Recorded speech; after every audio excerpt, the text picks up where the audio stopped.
Caitlin Clark definitely had an effect on the WNBA. All the metrics went up. So this was last season, right, when she first came into the league from college.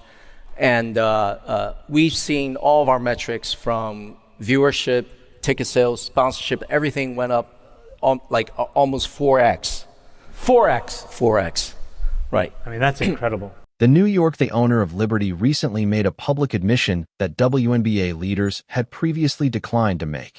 Joe Tsai went on record to affirm that Caitlin Clark was the sole reason for the league's 400% rise in sponsorships, ticket sales, and viewership, not only for the Indiana Fever, but for everyone, including the Liberty, who are regarded as successful enough without Clark. It turns out that she was the reason they even doubled their metrics. Will WNBA teams continue to act as though the expansion is natural, or do you think they will finally come clean about how reliant they are on Caitlin Clark? Leave a comment below. NBA, and we can shift to business and we can shift to basketball, but I think Caitlin Clark is out for the season, and there's just been a lot of controversy and attention that the WNBA is getting. What has it done right? What has it done wrong? Has the league been doing enough to protect her as a star in the face of the league? It's been almost a microcosm for just a social discussion. Do you want to just talk about that as what you see?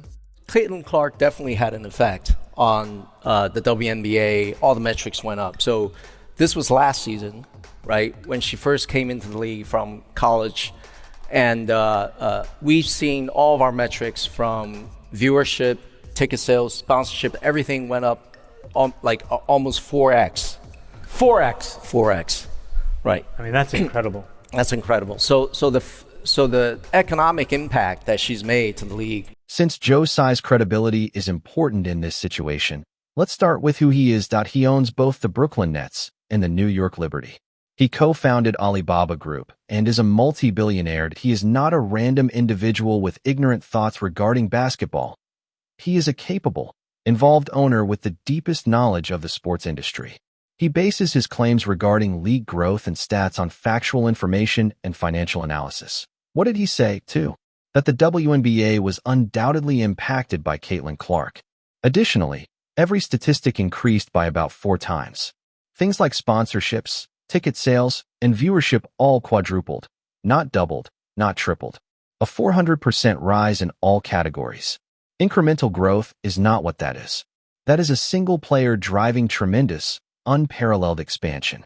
The NBA. So you guys did just an enormous. Yeah, just let me just, but the one thing that's really changed that is prior to the Caitlin Clark season, your average fan base that watches ESPN, basically, you guys are not watching women's basketball.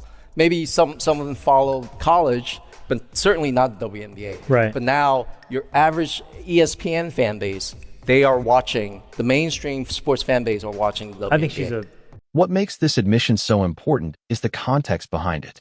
Tsai owns the New York Liberty, not the Indiana Fever. The Liberty are often cited by WNBA defenders as evidence that the league can thrive without Caitlin Clark. They win games, they have recognizable stars, they attract fans, and they compete for titles. They're supposed to represent the idea that the WNBA's success isn't dependent on one player. Yet, even the Liberty experienced a 400% surge in their metrics because of Caitlin Clark. Let that sink in. A franchise that supposedly doesn't need her, one with an established fan base and real star power, still saw its business numbers quadruple after she entered the league. That's the scale of her influence. She doesn't just boost her own team, she elevates the entire league. Right here, this is the New York Liberty.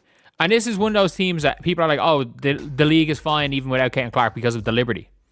And people, I mean this when I say this, people always bring up the Liberty as like the picture of, oh, you know, the league's fine. The league is fine without Caitlin Clark, because basically people have always been talking about, you know, the Liberty, but even the Liberty went up 400%. The interviewer described it as incredible, and Tsai correctly labeled it undeniable. There's no honest way to frame a 400% jump as anything other than a massive, game-changing shift in the league's business relevance and public exposure. But then Tsai said something that instantly made the moment uncomfortable. As he tried to explain why Clark has this level of impact, He began with, "Because of who she is," then abruptly stopped and stumbled through his next words. He quickly redirected, talking about her being a point guard, her size, and doubts about whether she could handle the league's physicality. That hesitation says everything. He was clearly about to touch on the real reason Caitlin Clark drives this kind of attention, then realized saying it outright would ignite a serious controversy. So he pivoted to safe, meaningless talking points that have nothing to do with why viewers tune in.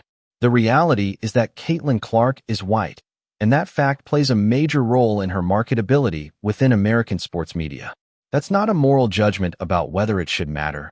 It's simply an observation about audience behavior and demographics. A large segment of casual sports fans who previously ignored the WNBA started watching because they saw someone who looked like them succeeding at the highest level. That's an uncomfortable truth no one inside the WNBA ecosystem wants to say out loud. But it's plainly real, and Sy nearly admitted it before stopping himself. The fact that he couldn't finish that sentence shows just how politically radioactive this topic has become. What makes the situation even more frustrating is that there are plenty of legitimate basketball reasons to critique Caitlin Clark. She commits too many turnovers. Her defense comes and goes. She argues with officials nonstop. She has visible emotional moments on the floor. Those are fair criticisms rooted in her actual play and behavior. But that's not why most of her loudest critics dislike her. They dislike her because of who she is and what she symbolizes. They resent the attention she gets. They resent that casual fans gravitate toward her more than players they believe are more deserving. They resent that her popularity is elevating the entire league when they feel others laid the groundwork. And whether people want to admit it or not, a lot of that resentment carries racial undertones that get brushed aside or denied. When Angel Reese shows the same trash talk and emotional fire, the reaction is completely different. When Marina Mabrey has an on-court meltdown, she isn't labeled classless or unprofessional the way Clark often is. The double standard is clear and consistent, but it cuts both ways. Some fans who claim to love Caitlin Clark for her competitiveness will immediately attack Angel Reese for doing the exact same things. Reese slapping the backboard after a dunk gets framed as showboating, while Clark's celebrations are praised as competitive passion. Both sides are guilty of hypocrisy, and both apply different standards based on factors that have nothing to do with basketball. Sy brought up the Clark-Reese rivalry and immediately pushed back on attempts to frame it purely through a racial lens, saying, "We need to look past that and focus on the skill sets coming into the league." That's the safe, politically correct answer, and it's not entirely wrong. Rivalries are good for business. They boost engagement, create narratives, and give casual fans something easy to follow. But acting like racial dynamics aren't part of the equation is disingenuous. Of course they exist. Of course they shape how different audiences view these players. Of course they influence media narratives, fan reactions, and marketing opportunities. Acknowledging that reality isn't the same as endorsing it. It's simply being honest about how the world works. Sy then shifted to highlighting other rookies who had strong seasons, specifically pointing to Sonia Citron breaking the three-point shooting percentage record. And that was a strong point. Citron may be the first player to transition from college to the WNBA and actually become more recognizable at the professional level than she ever was in college. That's genuinely impressive and a clear sign that the surge in attention around the league is lifting more than just one star.